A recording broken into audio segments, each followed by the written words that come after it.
4 రోజులు అయినాక చెడ్డి బనీళ్ళు కూడా అమ్ముతారేమో. అక్రమంగా వేస్తున్న అపరాధ రుసుములను వెంటనే, అక్రమ ఫైన్లను వెంటనే, పేరెంట్స్ ఐక్యత. ఫిఫ్త్ క్లాస్ అయితే 78,000 స్కూల్ ఫీజు కట్టాలి, ఇంకా 10,000 ఏదో యాక్సెసరీస్ కానీ అది పే చేయాలి. అది స్కూల్ మళ్ళీ రిటర్న్ వెళ్ళేటప్పుడు ఆ 10,000 మాకు ఇచ్చాడు. దేనికోసము మేము దేనికోసం ఆయన దగ్గర సేవ్ చేయాలి.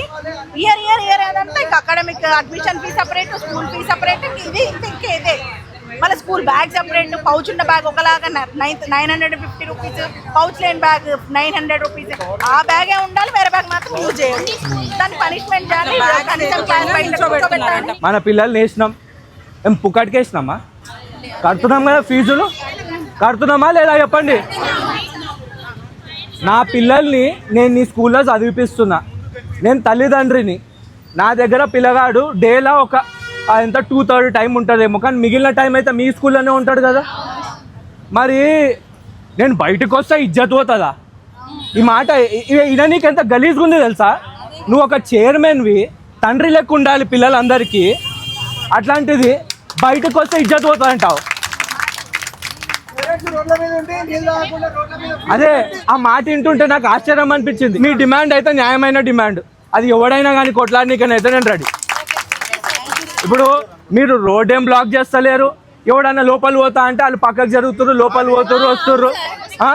ప్రజాస్వామ్యబద్ధంగా కంప్లైంట్లు ఇచ్చి పట్టించుకోకపోతే అప్పుడు మీరు ప్రొటెస్ట్ చేస్తున్నారు. కాబట్టి మీరు చేసేది తప్పు కాదు. మీ మీద ఏమన్నా తప్పుడు కేసులు ఎవరైనా పెడితే, మీ మీద ఎవరైనా తప్పుడు కేసులు పెడితే వాళ్ళ ఉద్యోగాలు ఊడిపోయేంత వరకు మేము. ఇది ఒక స్కూలు కాలేజీ విషయం కాదు, రాష్ట్రంలో ఉన్న ప్రతి దాంట్లో ఇదే అవుతుంది. ఇప్పుడు మనం ఈరోజు మాట్లాడుతున్నాము, 4 రోజులు అయినాక 4 రండి, 5 రండి, 10 మంది రండి, మాట్లాడతాం, చేస్తాం, పోతుంటాం. ఏం కాదు. ఏమన్నా అయిందా? ఇప్పటి వరకు ఏమీ కాలేదు. ఖచ్చితంగా మీరు చెప్తుంది అయితే కరెక్ట్.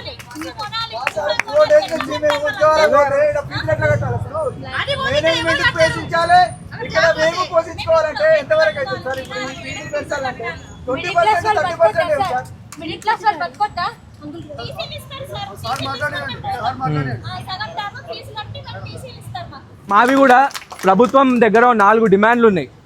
అవి కరెక్ట్ అయితే మీరు సపోర్ట్ చేయండి, లేకపోతే చేయకండి. ఫస్ట్ డిమాండ్ ఏంటంటే, ఇవాళ రేపు స్కూళ్ళల్లో కాలేజీలలో క్రిమినల్స్ ఎక్కువైపోయారు. వాడు టీచర్ అంటాడు, హరాస్ చేస్తాడు, కొడుతుంటాడు, చేస్తుంటాడు. ప్రతి కాలేజ్ స్కూలు ఇగో బయట ఈడ ఓ పెద్ద నోటీస్ బోర్డు ఉండాలి. ఆడ టీచర్ల లిస్టు, వాళ్ళకు లోకల్ పోలీస్ స్టేషన్లో వాళ్ళ మీద ఏమైనా ఎంక్వైరీలు, కేసులు గీసులు ఉన్నాయా, ఎంక్వైరీలు చేసి ప్రాపర్గా వాళ్ళ డీటెయిల్స్ అన్నీ ఉండాలి. ఎందుకు ఉండాలంటున్నానంటే, ఫస్ట్ జాయిన్ అయ్యేటప్పుడు మంచి టీచర్లు ఉంటారు. జాయిన్ కాగానే కథం వాళ్ళకి జీతాలు ఎక్కువేయాలని ఎల్లగొట్టేస్తారు. తర్వాత ఎవరినో పెడతారు. మనకేమో అరే ఈ ఇల్లు కదరా అని అనుకుంటాం, కానీ లాస్ట్కి చూస్తే ఎవడో ఉంటాడు. సో ప్రతి కాలేజ్ బయట ఒక నోటీస్ బోర్డు ఉండాలి. ఆ నోటీస్ బోర్డులో టీచర్ల లిస్ట్ ఉండాలి. ఆ లిస్ట్ ఒకవేళ టీచర్లు చేంజ్ అయితే కనుక ప్రతి పేరెంట్కి ఇచ్చారు కదా యాప్, ఆ యాప్లో మీకు నోటిఫై చేయొచ్చు. అవునా? ఇది ఫస్ట్ డిమాండ్. ఆ ప్రశ్న ఇప్పుడు అట్లా ఉన్నారా లేదా అన్న విషయం మీకు తెలియదు కదా, ఒక నోటీస్ బోర్డు ఉంటే తెలుస్తుంది మనకు. రెండో విషయం ఏంటంటే, ఫీజులు ఇంత ఫిక్స్ అయినాయి. ఇది గవర్నమెంట్ ప్రకారం ఫిక్స్ అయిన ఫీజులు. నువ్వు 10 లక్షలు కూడా తీసుకో స్టూడెంట్ దగ్గరికి ఎంచి, కానీ ఇంత ఫిక్స్ అయ్యింది. అది చూసి మేము జాయిన్ కావాలన్నా లేదా ముందే డిసైడ్ అయ్యి నీ దగ్గర జాయిన్ అవుతాం, ముందే డిసైడ్ అవుతాం కదా. అది కూడా నోటీస్ బోర్డు బయట ఉండాలి. ఇది రెండోది. మూడోది, ఇప్పుడు 4 రోజులు అయినాక చెడ్డి బనీళ్ళు కూడా అమ్ముతారేమో. అదే ఉంది పరిస్థితి.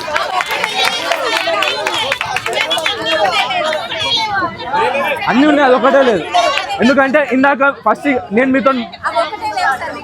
మీతో మాట్లాడిన తర్వాత అసలు మీ ఇష్యూస్ ఏంది మాట్లాడదామని ఆగిన. ఇప్పుడు యూనిఫామ్ అనేది ఏ స్కూల్లోనికైనా కూడా 10 ఏళ్ళు అయినా 20 ఏళ్ళు అయినా ఒకటే ఉంటుంది.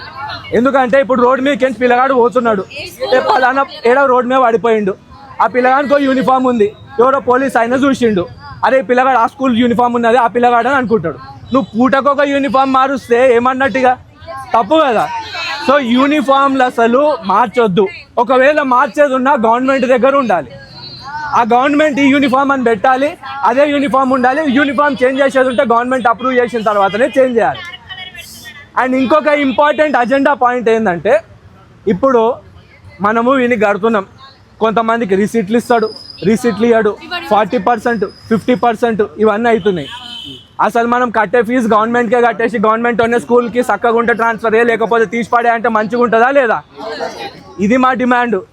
గవర్నమెంట్ ఓన్కి అయితే 10 రూపాయలు అయితే 10 రూపాయలే కడతాం. వీడు 10 రూపాయలు అని చెప్పి 100 రూపాయలు గుంజుకునే చర్యలు ఏవైతే ఉంటాయో ఇవన్నీ మానుకునే పరిస్థితి ఉంటుంది. ఈ స్కూల్లో ఇప్పుడు మేము ఇట్లా నడుచుకుంటూ పోయినాం, ఇదంతా చూసి మా పిల్లల్ని జాయిన్ చేసినాం. నేను ఏం చూసి జాయిన్ చేసిన, బిల్డింగ్లు ఉంది, అట్మాస్ఫియర్ ఉంది, ప్లే గ్రౌండ్ ఉంది, ఆడుకుంటాడు మా పిల్లోడు. ఇక్కడ ప్లే గ్రౌండ్ కూడా లేదు, ఇక్కడ అయితే ఆడుకుంటాడు అని నేను జాయిన్ చేసిన. మరి నువ్వు ప్లే గ్రౌండ్ కు ఎంట్రీ కావాలంటే ఫీజు కట్టాలి, అది కూడా ఒకటి ఉందా మళ్ళీ? లేకపోతే కిందికి లేదు, అలా లేదు. అంటే డైరెక్ట్ గా పిల్లలు స్కూల్ కన్నా పోవాలి, బయటకన్నా పోవాలి, ప్లే గ్రౌండ్ లో పోవాలంటే పైసలు కట్టి పోవాలి. మీకు మా ఫీజులు, మా యూనిఫామ్ల అమౌంట్, మా బుక్స్ అమౌంట్ అన్ని చేసుకొని మీరు బ్రాండింగ్ చేసుకోవడం. స్కూల్ బ్యాగ్స్ ఎందుకండి, ఇంత బ్యాగ్స్ కూడా ఇస్తారు వాళ్ళే. బ్యాగ్స్ అదే నాకు చెప్పారు. ఒక విషయము, ఇగో ఇప్పుడు బ్యాగులు అమ్ముతున్నారు, ఇందాక పేరెంట్ చెప్పింది అవి 1 year కంటే ఎక్కువ రావంట కదా. నెక్స్ట్ ఇయర్ మళ్ళీ కొత్త బ్యాగులు కొనాలి కాబట్టి ఇక పాత బ్యాగులు అంటిస్తున్నట్టున్నారు. బాకీ 2,500కి దొరికేది సాక్సులు కూడా. మీ స్పిరిట్ ని అప్రిషియేట్ చేయాలి, ఎందుకంటే మీరు ఒక్కటే కాదు, మీలాగా ప్రతి పేరెంట్ ప్రతి స్కూల్లోని గల్లా పట్టుకొని అడగాలి. అప్పుడే ఈ వ్యవస్థ మారుతుంది. లేకపోతే ఇష్టం వచ్చినట్టు ఎప్పుడో అదేంది మనం నిజాం టైం చూసినాము, ఏంది నిజామోడు రూల్ చేస్తాడు, ఆయనకేమన్నా ప్రాబ్లం వస్తే పోలీసు వాళ్ళని పిలుచుకుంటాడు కదా, గిట్లనే అవుతుంది. నిజాం నిరంకుశ పాలన నడుస్తుంది ప్రతి కాలేజ్లో. మీరు అడుగుతున్నది పైసలు కాదు, మీరు అడుగుతున్నది పైసలు కాదు, కావాలి కావాలి, సిగ్గుచేటు సిగ్గుచేటు. We want తల్లిదండ్రుల ఐక్యత, we want